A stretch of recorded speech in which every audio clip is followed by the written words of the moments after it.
medical landscape of cardiology, neurology, orthopedics, sports medicine, and primary care. Join us here for your prescription to better health. Hello, South Florida and beyond, and welcome to the How to Stay Healthy show. Today here, Friday, Good Friday, and also the start of Passover in a few hours, so huge observances for South Florida. We have an action-packed program today. We're going to be talking one of my favorite subjects, which is football. But this is a health show. We're going to tie it into orthopedic surgery and a local football player who actually has the aspirations to become an orthopedic surgeon. So that's fantastic because we're going to need lots of surgeons in the future. As you know, the baby boomer population is really growing, and as you have more people, unfortunately there's more injuries, especially in South Florida, because we are weekend warriors. We're out and about. So I want to do a little intro to this. I'm very excited about this guest because, as you know, I cover FAU football since 2003, mostly the Howard Schnellenberger era. But we're gonna have Antonyo Woods here. Oh, he's in the studio. But I'm going to first set it on Facebook Live because you can always see us there. And if you missed this show or you want to take a look at the show, you can always get there. So it's All County Healthcare Incorporated, All County Healthcare INC. And you can share it from their page, or you can look at the videos, or all of the videos for this broadcast are on allcountyhealthcare.com. So that's kind of like a video library. So I always share it right away for our Facebook Live listeners. Oh, wow, great picture there. There it is. We already have a whole bunch of viewers. That's great. If you have any questions, you can call in 1-888-565-1470 or ask him on Facebook Live as well. So without further ado, Antonyo Woods, he is FAU's football senior center, so he played this historic season. His goal in life is to work in sports medicine as an orthopedic surgeon. He was a biology major, graduated, right, Antonio? Yes, sir. Yes, sir. Oh, congratulations. That's fantastic. Attended Seminole Ridge High School out in Loxahatchee. Played under head coach Matt Dickman. I actually played under Coach Matt Dickman when he was at Jupiter 92 to 96. He was our offensive coordinator. And then played football with a few of my my colleagues in the game, Justin Hilliker and David Runner coached him at Seminole Ridge. I played with them 92 to 95. So this is fantastic. So, Antonio, I was covering you all year long, and we talked a few times, but as an offensive lineman, you don't get always the due that you deserve because, reporters are asking to talk to Devin Motor Singletary and the quarterbacks and receivers. But we talked a few times over the years, but I didn't put two and two together that you have aspirations to become an orthopedic surgeon. You don't always see football players that, want to become doctors. So I actually read, I think it's this week, Palm Beach Post had a great article by Jake Ellman, and he talked a little bit about how you're working on balancing a future medical career with NFL hopes. So the NFL draft's coming up. Yeah. And you're a hopeful for the NFL. That's fantastic. Yes, sir. Yes, sir. So tell me first, we'll talk a little bit about the NFL, but why did you decide that you'd someday want to be an orthopedic surgeon? Well, it's a funny story. I always tell the story. People always see me laugh, but, while I was a kid, I used to watch a lot of TV, of course, and I was always with my grandmother's house a lot, with my parents and stuff, and there's always, we all knew the hospital shows like Owls, Grey's Anatomy. That's when they first started coming out, so there's still new shows. As a kid, I didn't know what was going on, but I really was interested in knowing what was going on in the shows and stuff. I seen doctors and everything like that. So I did my own research, realized what they were doing, and at a young age, my parents were so surprised, my grandma was so surprised that I was getting really into the show, but not as just a fan, but more of a medical aspect. I was just using it just to see, okay, what's systolic, diastolic, what's a BP, what's a heart, what's systolic, what's just everything was going on. I appreciated it. I loved it. Yes, I still watch to this day, but not just for a fan base, but just to keep my mind and myself motivated to keep learning what's the new techniques and stuff like that. But that's how I got started to want to become a surgeon in the first place. So, you would study the medical terminology, I guess, look it up as well. And you mentioned the 2 types of blood pressure there. So, yeah, it became kind of a labor of love. You're watching the program. But now FAU has a great college of medicine, but you were on this path for a while because physicians almost all the time their undergrad is biology. So you already were taking the path when you decided to come to FAU to play football. Is that correct? You're already thinking ahead? Yeah, the Owls were thinking ahead. I knew coming out of high school, that's what I wanted to do. Me and my friend Roman Fernandez, he's also just like me, came from similar ridge. We both have aspirations to becoming both doctors or potential surgeons if possible. But that was the mindset that we came out of high school with, because we knew that if we were going to take this road, we had to be very decisive. It's almost like when you go to a school, you have to know that you want to go there. You don't want to be halfway in. You always want to be fully in. And that applies to anything you do in life, where you have a family, a team, or like a job. You never want to put half your mind into it. You always want to be fully into it. And this is a unique time in your life because you have a lot going on. You've just finished probably the best season in FAU football history, 11 wins. You and your teammates should be very proud. You won a bowl game at home against one of the greatest, the son of one of the greatest coaches of all time, Terry Bowden, coached Akron, and you guys played really well, won the Boca Raton Bowl, and then all of a sudden they start talking National Football League and the draft, and tell us a little bit about that process. So you recently went through a pro day. Was that at the college? And I guess what scouts from NFL teams come and view you work out? Yes, that's exactly how it was. So, after the season, probably some people thought I was going to do NFL. They thought I was just going to focus on medical school, go there, hang up my cleats. But, like I said before, I always keep my options open. So, as soon as the season ended, after I went on break, I started training 10 weeks, 11 weeks, going to my pro day. And like I said, I put great efforts. It came great turnout, of course. So the pro day was just meant for me to show off those skills that I wasn't able to show off that I got invited to the combine. And like I said, I performed very well, tested very well. A lot of teams liked me, especially did well my position work. I surprised a lot of people how quick my hips were, my feet, just my overall strength, And then, like I said, hopefully I could get a chance to actually play in the NFL. But right now everything's looking good. But at the same time, I know that football doesn't last forever. So that's right. I got to study.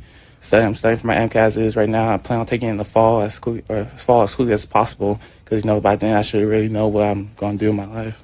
Okay, so is it MCAT? Yes. Did I get it right? Yes. So that is a precursor into medical school, I believe? So the MCAT is like a standardized test that everybody must take to go to med school. So based on that, it tests your basic knowledge of 7 various subjects that you should learn through college, such as your chemistry, biology, psychology, creative writing skills, and mathematics. They just want to see overall where you're at mentally, how much do you retain from college, or more.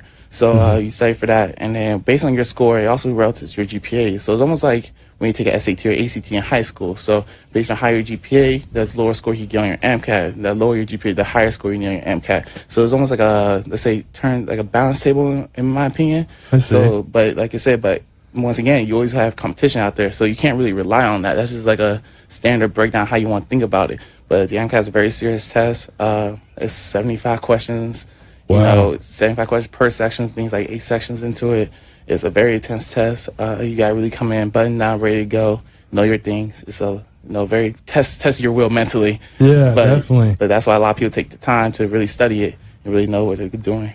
So take me back. When did you graduate with your biology degree? So I graduated my biology degree a little early. I graduated in 3.5 years, taking classes in the summer and stuff. So congratulations. That's awesome. So when going to this season, my senior season, I had to play. So they asked me, so what do you like to do? What do you want to do? You want to go to grad school?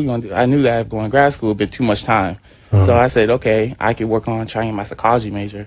And, that was also one of those things that I always felt interested in, was psychology. Like, who wouldn't want to learn how to manipulate the brain, make people think their thoughts and stuff. So I took that for about 2 summers, summer and fall. And, when fall was done, I was like, man, now I'm like 12 credits to get my degree. I want to wait back on it I want to focus on my aspirations and stuff first. But at the same time, it's like I'm itching to get that degree back because, it'd be cool for me personally to achieve both a biology and psychology degree. To have 2 degrees. Yeah, so, it's a lot to think about. But yeah, that's how I ended up playing it, was eligible to play this season. That's fantastic. I mean, this is amazing, and to put the dedication into what goes into being a college football player. You don't have a lot of extra time as it is. Nah. And then I'm a senior, this is my big year, but I could, work out and take some time off, or I can go back into the classroom and try to get a psychology degree. That is amazing. I think you're going to like this story. I've had in that seat right there a neuropsychologist on this program 3 different times, Dr. Rhonda Freeman with Sunrise Medical Group. And long story short, Dr. Freeman, while she was in college, was a Philadelphia Eagles cheerleader for 4 years. Okay. And then when she came down to Miami, she went to Drexel in Philadelphia. And then when she came down to Miami, she was a Miami Dolphins cheerleader for a year. And then finished up her neuropsychology degree, and now she's a neuropsychologist, so she does a lot of cognitive testing for the brain and with neurological disorders. And she sat in that chair right there, and she's actually a licensed psychologist as well. So I just thought that was neat, kind of the tie-in right there when you said psychology. But, yeah, congratulations and kudos. Keep on moving forward to getting that second degree. That's outstanding. Thank you. Antonyo Woods. We're here with, Antonyo Woods, FAU Football Center. They had their historic season this year. They won 11 games, but he's not done yet. He's working for the NFL, and I like this. His favorite team is the Miami Dolphins, and that's my favorite team as well. And unfortunately, recently we lost the center, Pouncey, who you said was kind of someone you emulated, right? You looked up to? Yeah, his story is very almost similar to mine. When he was in college playing for his Bird Marquise, they asked him to switch the position from guard to center for his final year. And, it was kind of funny because that's what I had to do, going to my senior year. And, we both, check the tape, both were pretty similar how we played, first game or so, had trouble snapping the ball. And then all of a sudden, we're doing great in the season. We're trying to lead the team and everything like that. So it's great to see how I compare myself to him now. I see him in the NFL, first round pick, top 15. He had a fantastic career at Miami Dolphins. Yeah, he has a couple injuries here and there, but overall he was a fantastic player for us. And but like I said, he's moved on to contract issues to another team, which is all cool. But like I said, yes, Miami's my favorite team. But also, since I'm trying to go to the NFL team, I'm a favorite team of any team. Every team's your favorite team. My favorite team. Like you said, I just want a shot. The team's going to get really tough. Well, I'll tell you, my feeling when I found out that you're an NFL prospect is the first team that's going to want the smartest of offensive linemen is the New England Patriots and Bill Belichick. So, Bill, if you're watching, there's a lot of info here, but I'm sure you already know about Antonyo Woods. Now, I wanted to also ask you a little bit about, you mentioned it, so take us a little bit through your college career. You were a redshirt freshman, so you kind of don't play as a freshman. Is that how it kind of works? Usually, mostly when you first come in college, unless the position's immediately needed for a true freshman play, usually we'll just sit out your year or gain extra year eligibility. And then that second year, you were a tight end. Yeah. Your first start was at Alabama? Are you serious? Yeah. So I remember yesterday, that redshirt freshman year, I believe it was the second game, going against Alabama, of course, switched my number to 33 that game. So it was crazy. I got my first playing time, had a package on the offensive coordinator, just get me on the field. And, I took full of it. I believe I had 11 plays, 6 knockdowns, pancakes, and it was great. I believe my first play, I remember, it was a counter play, came up the B gap on the left side, and I think it was Ramon Foster, number 10 for Alabama. I don't want to get his name wrong, but I believe that was him.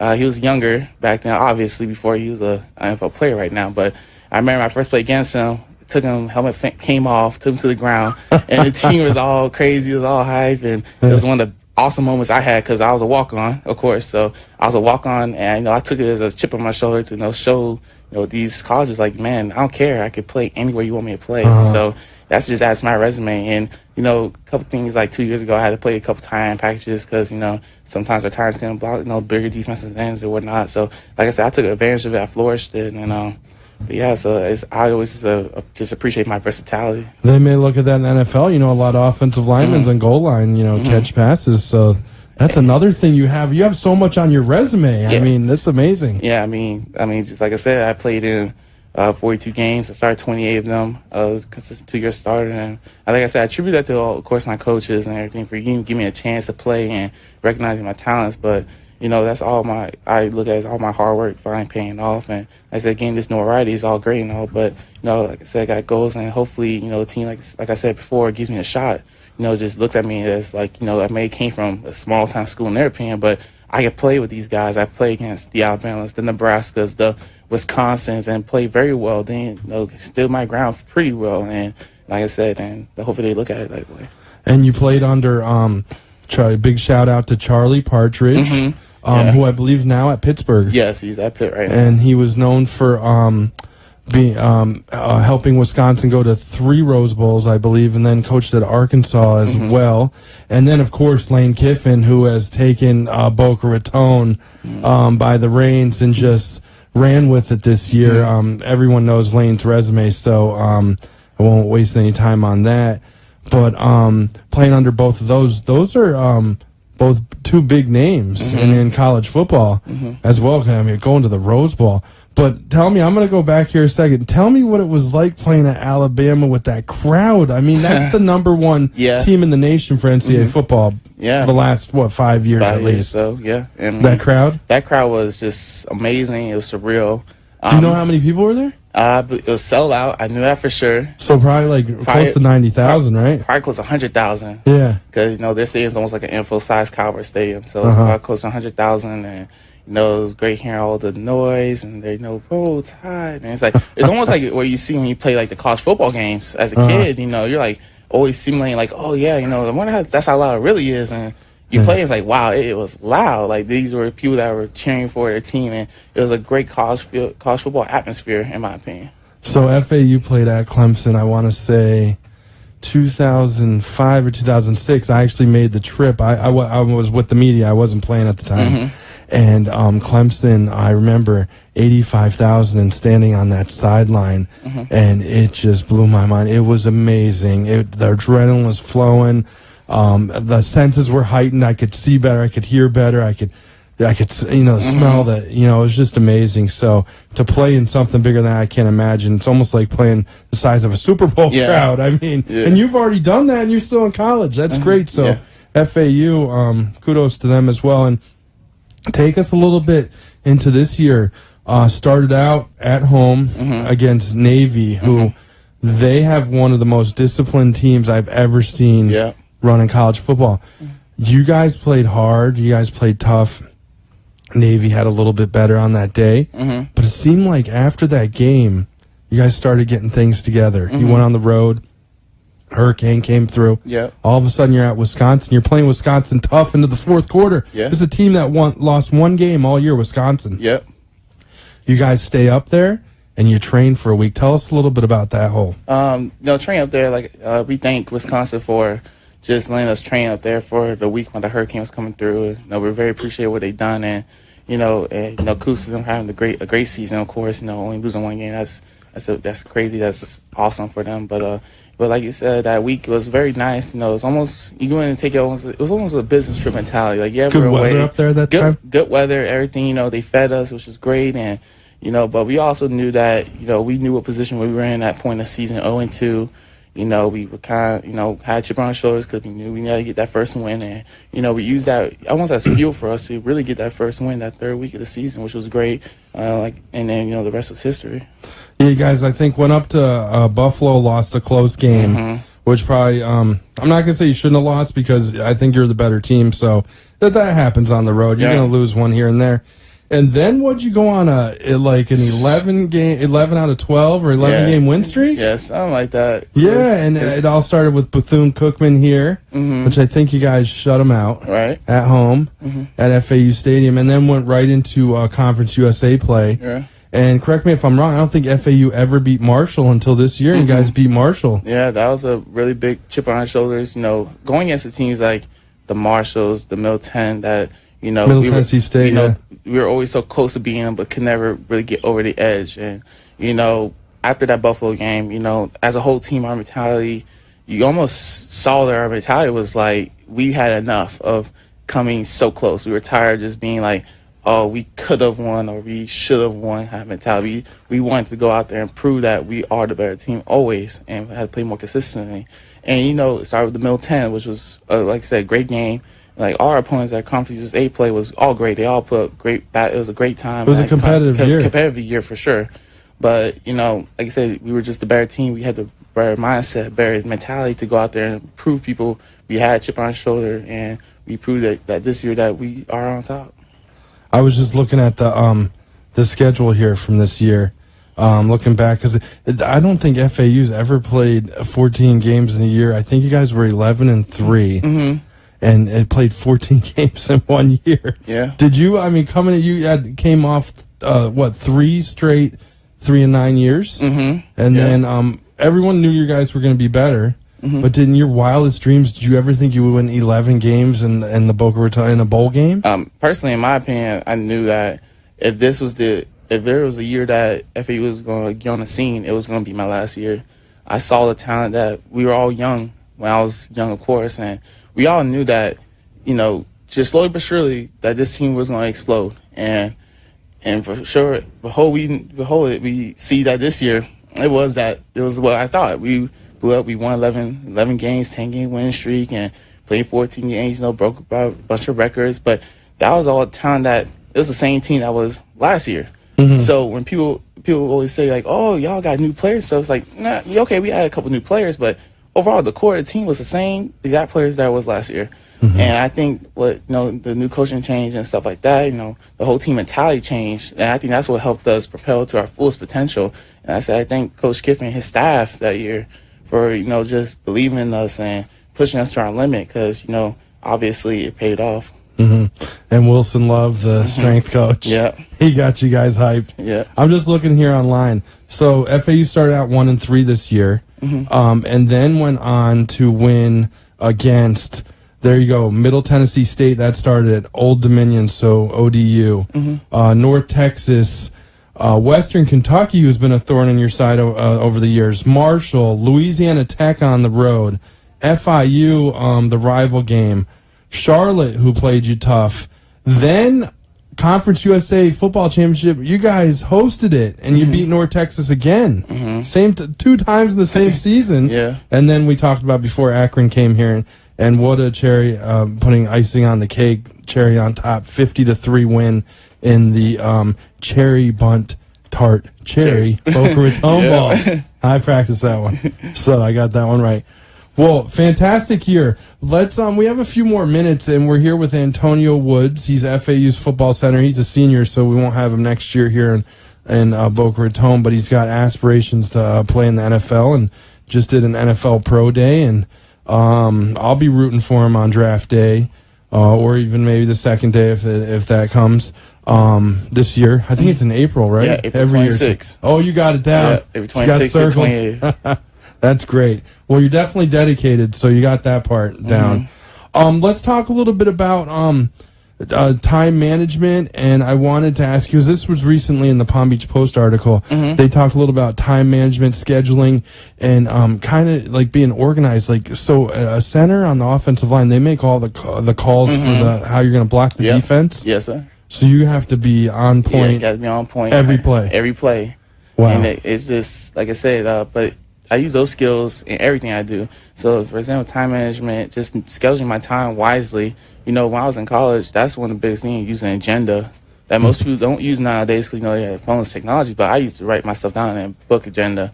You used to have things where I I schedule this for studying. And then, I schedule an hour, just go watch film. And, this night, instead of, going out or something, go play a game, or I'm going to read ahead for the next day because I know I got to get ahead because we have the big game coming up that the week.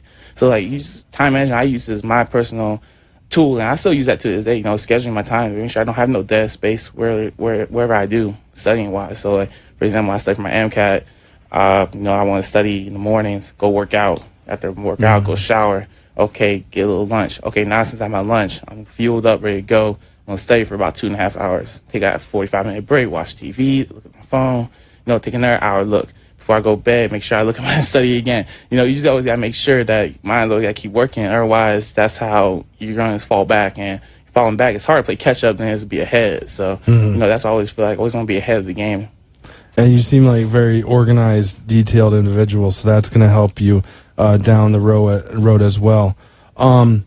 I talked a little bit about some of the places you played at Miami, Kansas State, at Tulsa, against national champion Alabama.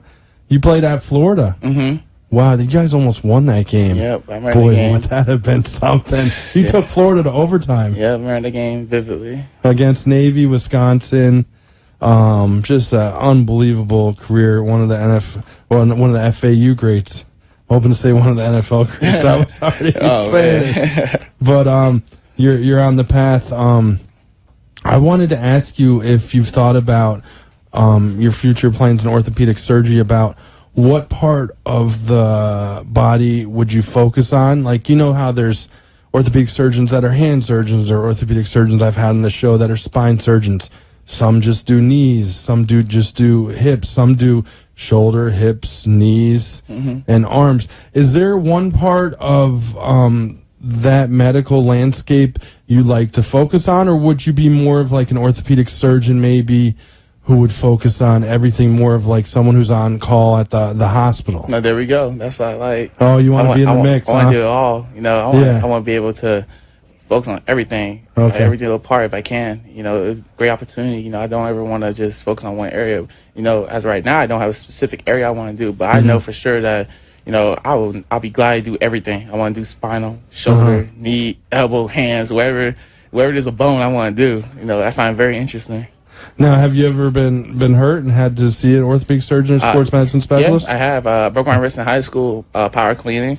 So that's lifting and... Yep, lifting and trying to put my wrist. Did you have to have surgery? Yep, no surgery needed. Just had to wear a cast for a couple months and stuff, but I gave me a big crack in my wrist right here. And so you had to visit an orthopedic surgeon, sports medicine specialist? Yep, and had to. And that's when I was young. I think I was a sophomore in high school. So at that time, I still really didn't know what I really wanted to do. I knew I had an idea, which would be a surgeon, but really was really driven to the passion of it, because you're still in high school, you're young, you're just you don't know what you want to do. You don't really want to know what to do. So, but at that moment, that was kind of cool, because it was like, and I thought about it after that. It was like, wow, I could do this for a living. See people with broken bones and heal them. It'd be awesome. So we have about 1 more minute left. We're here with Antonyo Woods, FAU's football center, future NFL prospect, FAUsports.com. You can find his whole bio there as well. Last question. You're in great shape. What do you do to stay healthy? What I do to stay healthy, make sure I get some sleep. That's the most important thing. That is. These 8 hours, that's what I always say. Eat breakfast every day. Every day for breakfast, I try to have 4 eggs, some toast, some orange juice, get my vitamin C, get my nutrition, carbs, proteins, all that stuff. And then, just make sure when I work out, I'm really working out, not just working out just to have fun or anything, but really work out to really, get a purpose out of it, get something accomplished that day.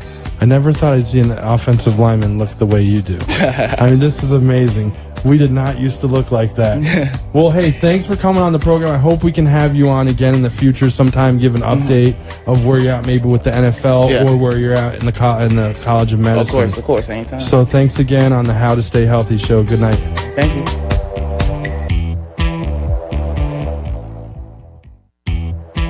For a prescription to better health from the top doctors in the medical fields of cardiology, neurology, orthopedics, sports medicine, and primary care, join us each week on the How to Stay Healthy show.